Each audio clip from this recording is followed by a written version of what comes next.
And then we start. Hello, everybody. Welcome to our inclusive and diverse romance recommendations with Read My Lips Boston. As you can see, we have Hannah and Lily here who are our sisters, and I feel like they're sisters of my heart because like we have amazing conversations. So We we're do. going to spend the next 30 minutes talking about their recommendations for this month, which is going to have a little bit of a back to school feel for you. So I'm going to go ahead and share my screen. If you, Lily and Hannah, want to introduce yourself. Definitely. Thank you, Mina. We always look forward to being here. I'm Lily. And I'm Hannah. We are twin sisters and avid romance readers. Lily and I both here with cochlear implants.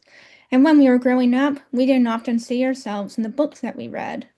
And we know that there's so many more people, especially queer people and people of color, who historically haven't seen themselves represented in popular culture. And traditional romance publishing especially promotes abled, white, cis, and hetero voices, even though everyone deserves to be the hero who gets the girl, guy, or they. Exactly. So we co-founded Read My Lips Boston, which is a mobile romance bookshop that centers these marginalized voices. We host pop-ups, writing workshops, book clubs, you name it. And elevating our community is really, really important to us. So we always give 10% of our profits to nonprofits. And this month we're supporting World Central Kitchen. Oh, I'm so glad you said that. I feel like they cannot have enough money. Um, so Yeah. I love that you're using romance as a springboard to bring in your representation as well as to support these amazing nonprofits. So because romance, is magic for It everybody, is. It right? is. I did forget to say thanks to the Friends of the Ashland Public Library for supporting all of our programs and to you guys for letting us share this program with other libraries. So let's get into our recommendations because you always have the best ones. Thank you. Yeah, thank you. I love Jenny. I love her. Yes, we also love Jenny. We love the fact that she's local. We love how involved she is with the literary scene in the Boston area, and we love her books. So the makeup test is a really smart, swoony rom-com type of story in which two college exes find themselves battling against each other and their unresolved feelings for a spot in a prestigious literature PhD program. There is a very sexy Scrabble scene. There are tons of references from medieval literature passages, and enemies to lovers, second chance romance, fat positive, all the things we love. But make sure that you're taking care of yourself while reading because there are some heavy topics here, body shaming, dementia, parental neglect, things like that. But yes, this is one of my favorite books of the year. Well, I've met Jenny. She came to a rom con last year, and I just laughed and laughed. So like I had a hard time like putting her together with these books that do have these really, intense topics I know. because I mean, so how does that come across to like you've met her? Like, what do you think about how do authors in general like do that? Like not they're not their own personality in a book. That's true. Or in some ways, like, there's this public persona we present to the world, right? Hmm. And there's so much more under the surface. I feel like the same is true of romance as a genre, right? Like it's a package with a promised happy ending, which we all love. It can be lighthearted, it can be witty, but it can also be a vehicle for addressing these harder topics and elevating these voices that don't get heard. Hmm. Yes. This is something that Lily and I talk about a lot. Um, Romance is so much more than it appears on the surface. And when you're reading a romance novel, and there's a guaranteed happy ending, that makes it an even better vehicle to introduce these hard topics that mirror issues that people deal with in everyday life. Hmm. Because in a way, presents the happy ending that we all deserve. Mhm. I think it also gives people, if they are going through something similar, resources on how to manage their own issues. So let's say they're going through depression. How do you find a tribe to help you, when you're feeling down? How, there is no shame in getting help. There is no shame in having medication. Like I feel like that is something that romance books do really, really well. Would you agree? Yes, 100%. Yeah, And I absolutely. think Jenny does it particularly well because she has that really amazing sense of humor because she can, she has found the resources she needs to have her own happily ever after in terms of her own self-worth and things like that. Definitely. Yes. She's talked a lot about how she is writing from her own experiences, confronting fat phobia. And I just think that's really special, that she is able to tell this story and share this perspective. Yeah, I agree. Okay, let's go on to the next book because I could talk all day about this. This is a book that I discovered for myself 2 weeks ago. And I've just been reading it, and it's really made me think because this book is upper YA. And it captures the relationship between two two high school seniors who are competing for the title of homecoming king. These two used to date for a few years until one of them, Jeremy, um, came out as a transgender boy. And so we read a lot of chapters from Jeremy's perspective where he's grappling with wearing binders, being dead named, uh, dealing with gender dysphoria. And then you also hear from Lucas. So Lucas is the football star, head of a homecoming committee, pretty popular. He is autistic and kind of has this feeling that he wants to impose order on his life. He's also dealing with losing his older brother, who passed away. So there are some heavy themes of dealing with grief and loss in this story, and Mhm, how the impact that that has on a family. mhm, What I really loved about this story is you not only learn so much about each person's perspective, um, but you kind of see how their relationship grows. And they feel very realistically written. They're not perfect characters.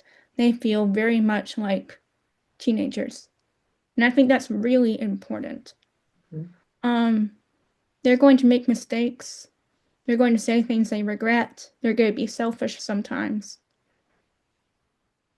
but so are we all. Um, Is so there a happy ending? there's a happy ending. Yes. Well, it has to be. This is giving me serious heartbreaker vibes. Heartbreaker, Yes. right? Yeah. Heartstopper. Heartstopper, yeah. Alice Osman. I'm sorry, I'm terrible with names. Sorry, everybody. But the athlete, the popular guy who has to kind of figure out what he wants, and um, I mean, their whole friend group. But I have to ask, and I don't want to make this a political conversation, but do you feel like these books are even more important right now than they ever have been? They definitely are. I think it's more important than ever for people to read these books and put themselves in the shoes of people who are trans, whether that's trans, you know, trans girls, trans boys, non-binary, and really learning and understanding their experiences. Mhm, Those of us who know and love trans people know how important it is for them to feel comfortable in their bodies. I You know, also think like trans kids are at a huge disadvantage right now politically. Books are banned that they could benefit from. I assume this is probably banned in a state or two. So I think it's even more important for transgender kids in particular to get and I access think to it's these books. even right. I think it's even more important to know that the, there's a wide spectrum of trans experiences. For example, Jeremy, has come out as a trans boy. He's not medically transitioning yet. Hmm. There's some discussion about, his binder. Well, actually, I would not fully medically transitioning, I would say. Mhm. Um, I think that he is taking hormones, but it's about, kind of, he's just started his journey. Mhm. He has this identity, and it doesn't matter if people look at him and say, you're a girl. He knows that he's not. Mhm. I also think the other part of this is the character that is autistic, because I feel like that is not talked about enough, that it is still feared and, oh, just snap out of it kind of thing. And I like that, this author has put these two characters together that have a lot to learn from each other, Mhm. um, about acceptance and about themselves and things like that. So I this sounds amazing. I really am glad that you recommended this book today. Are you ready to move on to the next? I want to remind people, if you have questions, put them in the chat. I'm happy to moderate them throughout throughout our half hour. But actually, me, I could ask questions all night. All right, so the next one. Well, one thing that occurred to me that this book deals with to some extent, and also Hannah's last recommendation was the idea of masking. Lucas being autistic and the football star probably has to deal with a lot of masking. Jeremy has probably had lots of experience with that himself. And in this book, Lily, um, you know, can you define what masking is? absolutely. So masking, or trying to pass as not disabled, as not queer, not trans. Mhm. Yeah, And that sort of ties into the different, the kind of experience of privilege between people with invisible and more visible disabilities. Mm-hmm. Mm-hmm. People who are more able to pass as non-disabled have certain privileges that come with that, and certain not so privileges. definitely. So Thank in you. this story, oh, sorry, go ahead. I just said thank you. I appreciate that. Yeah. So this is Where You See Yourself by Claire Forrest. It is also a story about a high school senior. Are you sensing a theme? Trying to figure out where to go to college, which is a very typical experience, of course, for a high school senior, but it's kind of compounded by this fact that she is a wheelchair user with cerebral palsy, and her dream college may not be the one that is the most accessible for her needs. And kind of having this visible disability, she deals with a lot of ableism on a daily basis, both external and also internal. Like the book is very honest about that. But along the way, she kind of goes on this journey of, deeper self-discovery. There's also an adorable friends to lovers romance. And you kind of come out of the story with the theme of, yes, she has a disability. It's one component of her life. She has a well-rounded friend group. She has, aspirations for her future. She is not just a wheelchair user. And I think that that's something that resonates with a lot of people with disabilities, including myself, and I'm sure Hannah. Um, I actually have to go off screen for a minute, but I will continue to go through the slides with you if you don't mind. Sure, of course. Okay. I'm sorry about that. Totally. Um, Yes. Yes, our next one is one of Hannah's recommendations. Yeah, so I really love this book. Castle Shire is a local author, I think up in New Hampshire. This is a spicier recommendation. Um, First of all, I just love that the main character, Saren, is a researcher. You know, she's very self-driven. She knows what she wants. She wants to find the source of magic in this beautiful world that Castleshire has created. And despite people telling her, no, it's too dangerous, don't do it, she goes off to the Arctic to find the source of magic. And she runs into some misadventures along the way because she's on her own, you know, she's going through the wilderness. In the meantime, there's this polar bear shifter, named Bern, I think. He is adorable. He's just like such a cinnamon roll. And he's kind of stalking her on her way to make sure that she's safe. So he's stalking her in a nice way. This is only reasonable in fiction. Um, but you know, she's plus size. Um, so there's that representation as well. And you know, we all when you see a character that's plus size and it you know, it's a great way to see people as all body shapes um be the object of desire, including in romanticy. And I just love the relationship between these two. You know, Bernard is again what we call a cinnamon roll, just very sweet, very devoted to his heroine. Um, and the spice is impeccable. I've also read this book, and you're right, the spice is on point. And I love that it's a polar bear shifter, which is so unusual. Yes. And, and in his human form, Bernard has white hair.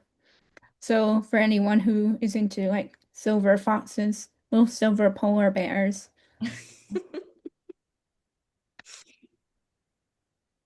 Yes, and this is another YA. We don't always talk about YA, but hey, back to school kind of suits it. The Louis Ortega Survival Club is um a really powerful story. And again, it has a happy ending. It does touch on heavy themes, but it has a happy ending. And it's about consent and figuring out your sexuality. It also features a protagonist who is Latina and autistic with selective mutism. The story kind of opens with um, her being sexually taken advantage of at a party. But soon after that, when she's kind of grappling with her feelings about it, she comes into contact with a social media account called the Louis Ortega Survival Club, which is comprised of people who have had negative experiences with the perpetrator who assaulted her. And they kind of gather to figure out a way to get revenge. And this group of people kind of form really close friendships along the way. There's a lot of chosen family. One of those people is the girl that our protagonist, Ariana, actually falls in love with. So, in addition to there being a really diverse cast and lots of friendship vibes, lots of family dynamics, you know, it's this story of kind of this group of people feeling empowered together. Definitely read the trigger warnings though before starting this book. The Whispering Dark is a book that is very special to me. This is a YA dark academia gothic romance. Um, and it all starts when Delaney Myers Petrov, our heroine, goes to this mysterious university that teaches students how to travel between parallel universes. And she runs into a boy who really shouldn't be alive. And if you read the book, you'll know what I mean. Colton Price is a student at the university. And the two of them had been kind of circling each other in their dreams for years. Um, and then when they run into each other at the university, it's like, and he's been told to stay away from her, but he can't. And then they're kind of thrown together when there's a murder on campus. So yeah, there's quite a lot there. Definitely a great book for spooky season. The main character, Delaney, has cochlear implants just like me and Lily. And what I really appreciate about this being set in a dark academia novel is it grapples with all the different issues of going to school with a cochlear implant. Cochlear implants aren't a cure. They give you some sense of hearing, but you're still going to miss out on stuff. You may still need accommodations in class. And we are talking about invisible versus visible disabilities. Hearing loss, when you wear a cochlear implant and you have your hair down, people don't see it. It's an invisible disability. They don't know that you're deaf. They might ask about your strange deaf accent. They might not believe you when you ask for accommodations. And those things are all in this book. Um, and it's a um, realistic portrayal. And it reminds me actually, if I want to go back to May the Best Man Win, when we were talking about Lucas being autistic, um, Lucas also asked for accommodations. He wanted to take notes on his laptop in class, and his teacher wouldn't let him. And that led to, him trying to figure out how to pass his classes. He's a high school senior. He needs to keep his grades up. It leads to some misadventures down the road, shall we say. Because There's people a weren't lot of giving him what he needed. there's a lot of pining between the two characters, right? In which book? Oh, The Whispering Dark, sorry. Yeah, there's a lot of pining. Um, like I said, Colton was said to stay away from Delaney, but then, there's that forced proximity. They gotta work together. Yeah. It's a really fun book. And we're really excited to read Kelly's book, I Am Made of Death, for our book club in October. So if you're interested, keep an eye out on details for that. Mhm. Uh, I'm so sorry about that. I'm back, but I Hello. wanted to ask about this. One is, when is your book club, and is it in person or is it virtual? It's in person at the Charles River Speedway on Thursday, October 9th. Okay. And what do you think about the fact that romances can also be so many other things? I know, Hannah, you said it's got like the spooky vibe, so like I know that there's writers writing romance, which is horror romance, which I don't Yeah. know, because, zombies getting their happily ever after. It's fine. It's good. Um, but Have you seen Warm Bodies, the movie? no. Oh my Okay. gosh. Zombie romance for the ages is a beautiful love story, we think. Based on Okay. a Well, book? Is it based on a book? warm, I don't know. huh. Hmm. Warm bodies, everybody. Look it up. Somebody in the chat, let us know where we can find it. But yeah, I've been really impressed with how romance subgenres really cover every single genre out there. I Oh, And know, yeah. it's incredible. so, you don't have to, I mean, like, you can, and also, like, people who are not writing romance put romance into their books because that sells. You know what I mean? Like, I've seen a lot of historical fiction writers who, it was always straight, historical fiction. All of a sudden, they've got a romance subplot. Yeah, So, as much as people complain or make fun of romance, it's obviously a thing. it's a universal desire to be loved, right? To love and be loved. Yeah, That's right. And absolutely. it's part of life. Snooping So, on like, other characters' relationships. Sorry. no, go ahead, Hannah. No, it's just, romance is about relationships, right? Yeah. Relationships are a core human experience. It's And about self-discovery too, right? yeah, so Yeah, exactly. And that's the thing that like every story should have, I think, because love is the universal thing. So like I'm surprised that it hasn't been part of every book out there since the I beginning of know. time, except maybe nonfiction. Okay, well, do we have another book? Is that the last one?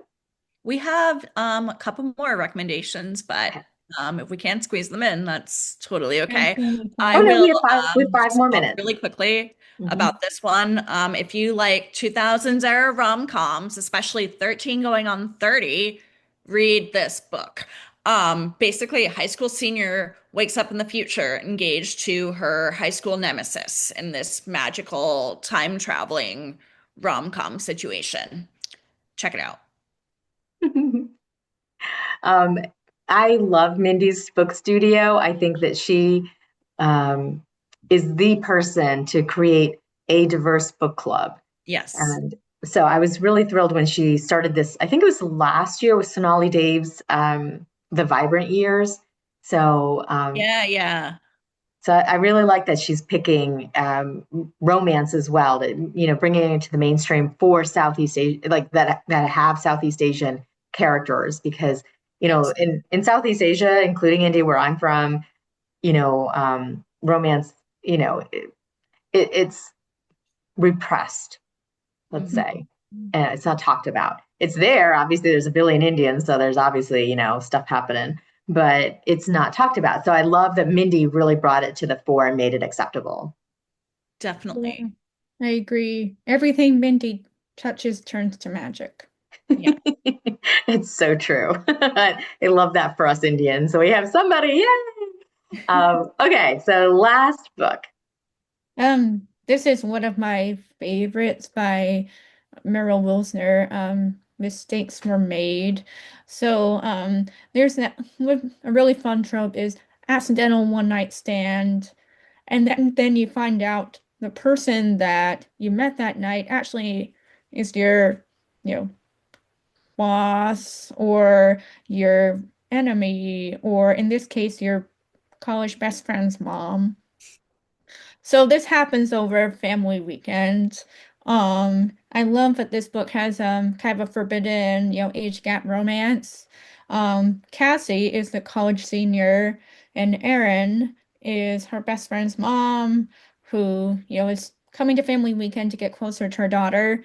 They have a fun night, no strings attached, until Cassie goes to breakfast with her best friend, and but it turns out that they, still hit it off, even after this one night of debauchery. And their relationship kind of evolves over the course of the next year or so, and it deepens and becomes more real. And it's, it's actually just such a sweet and spicy romance. Oh my gosh. I have to say, like when I was reading the tagline, I was like, oh, I have I'm gonna read this book. Because it's just like right there, best friend's mom. Because you always hear about like the best friend's sister, best friend's brother, So this really like, pushes that envelope and make it just wow, what would you do if this was real life? Definitely. I So know. And Meryl Wilsner does it so well. mhm. It It takes the sounds like, and premise I and like spirit. that, Yeah. um, especially romance authors, and I think horror authors do this too, are always pushing the envelope. They're Yeah. always testing us to see how much further what we can take, and what is, you know, because we all have different experiences. So eventually you're going to hit somebody who's had that experience, right? Hmm. Yes. I mean, I think, just as an aside, I think that's why monster romance is so popular, is because, and you have the Castle Shire book. I love her, because people want to see the possibilities of what could possibly happen in the world. Definitely. And speaking of Casso Shire, we met her at Ashland RomCon. To say that is where I got the book, Mina. It is autographed. Yeah. Small world. I love it. So we just have another like 30 seconds or so if you would like to say anything about Read My Lips Boston, what's up next for you. And I also want to let people know that Lily and Hannah have agreed to do this program again next year. Yay! We're very excited. Me too. Okay, well, I appreciate you guys doing this tonight as well as whenever you do it. And I will look forward to everything that you do because you do amazing work in Boston and the surrounding areas. And I will send out the list of all the recommendations later tonight or tomorrow to everybody who is registered. So thank you so much, Lily and Hannah. And thank everybody for being here and listening in so closely. I know you'll find something to put on your TBR pile. And thank you, Mina and Ashland and all the libraries participating. This is always so much fun for us. I know. I feel kind of like, I don't know. I guess the word is lucky that I met you and that you were willing to do this. And now my TBR pile is always like, no, Same. thanks so much for that. But I will see you all in December. Yes. Yes. See All you in right. December. Yes. Good night, everybody. Good Good night. night.